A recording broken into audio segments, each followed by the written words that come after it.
Um avião que quase atropela uma pessoa durante a aterrissagem.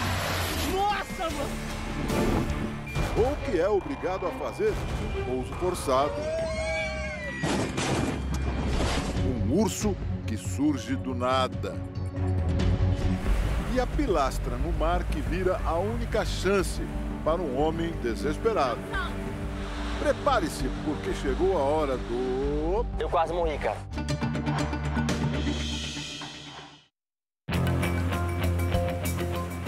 O socorro chega rápido. André é quem estava abraçado à pilastra da plataforma de pesca em Mongaguá, no litoral de São Paulo. Ele conta que foi dar um mergulho na parte rasa, mas acabou surpreendido pela forte correnteza. Eu não sabia o que fazer, fiquei desespero, não estava conseguindo mais dar pé, não sabia para onde ir. Agarrei na pilastra com forma de me salvar.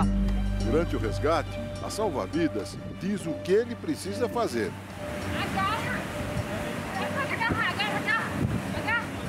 Do alto da ponte, a torcida para tudo dar certo.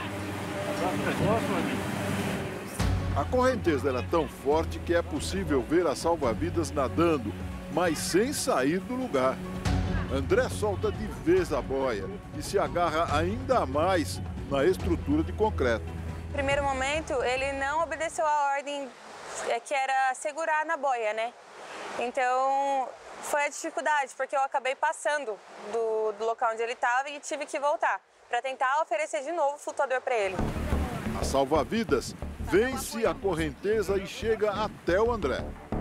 Uma forte onda quase separa a dupla. A socorrista tenta tranquilizá-lo.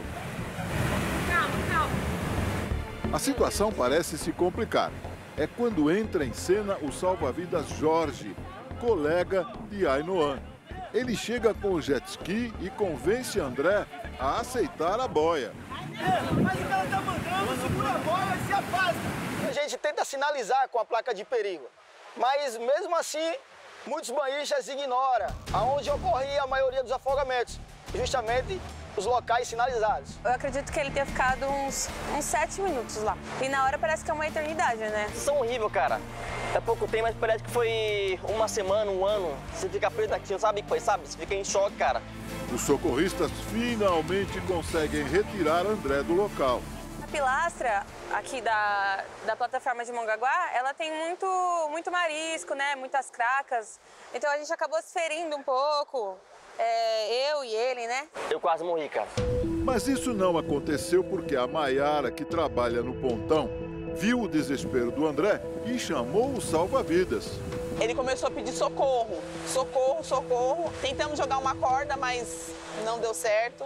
Mas no final deu tudo certo sim, Maiara. Olha que abraço gostoso de gratidão que você acabou ganhando do André. Ai, o que me surpreendeu, realmente eu não ter me quebrado tudo, realmente eu não ter morrido, né? Elvia se refere a esta cena flagrada por uma câmera de segurança dentro de uma clínica odontológica em Joinville, Santa Catarina. Um pouquinho depois das 9 da noite, ela voltava da aula de violão. Nessa descida, o carro que deveria diminuir de velocidade segue em frente e vai parar com tudo dentro da clínica. Para mim, eu procuro uma explicação, mas eu tive um apagão. Assustado, esse homem de vermelho aparece na porta, mas hesita em entrar. Mais pessoas chegam. Só então decidem ajudar Elvia a sair do carro. Ela deixa o local também muito assustada. Eu saí ilesa, né?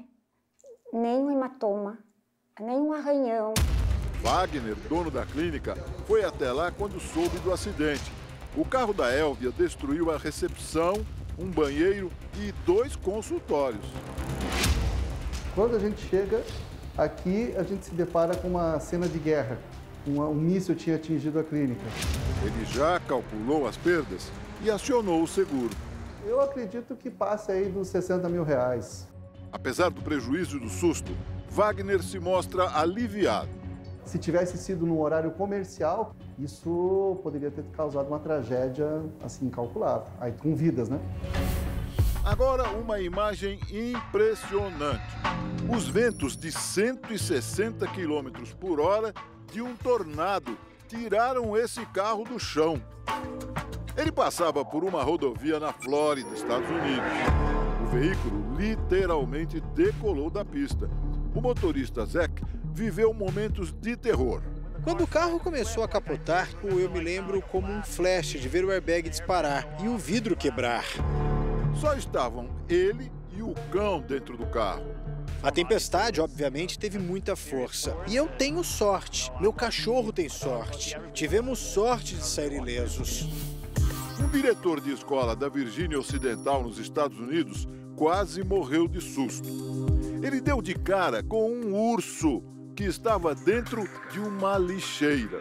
O bicho fugiu para um lado e o diretor correu para o outro, se livrando do perigo.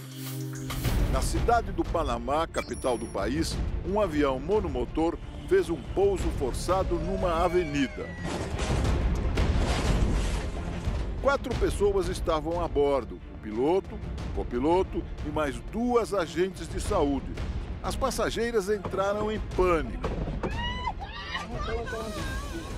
Um dos pilotos tenta abrir a porta. Todos saem correndo com medo de uma explosão. As agentes de saúde ficaram muito nervosas, mas ninguém se feriu gravemente. Por esse outro ângulo é possível ver o momento que o avião perde altitude e faz a curva procurando um lugar para aterrissagem. Autoridades panamenhas investigam as causas do acidente. A maioria das pessoas tem medo de viajar num avião. Mas a verdade é que esse é o segundo meio de transporte mais seguro do mundo. Só precisa ter um bom piloto no comando. O Domingo Espetacular pediu para este perito aeronáutico avaliar o flagrante do pouso. Eu acredito que ele tenha buscado ali uma avenida, era dia 1º de maio, feriado, então não tinha trânsito, e ele conseguiu minimizar as consequências. Ele explica qual é a principal diferença entre uma situação de emergência e um pouso forçado. Porque a emergência, o avião consegue voar precariamente. Aquele tipo de pane levou ao pouso forçado, ou seja, ele não conseguia se sustentar em voo. Em algum lugar. Ele tinha que procurar o mais rápido possível o local. E ele estava sobrevoando uma cidade.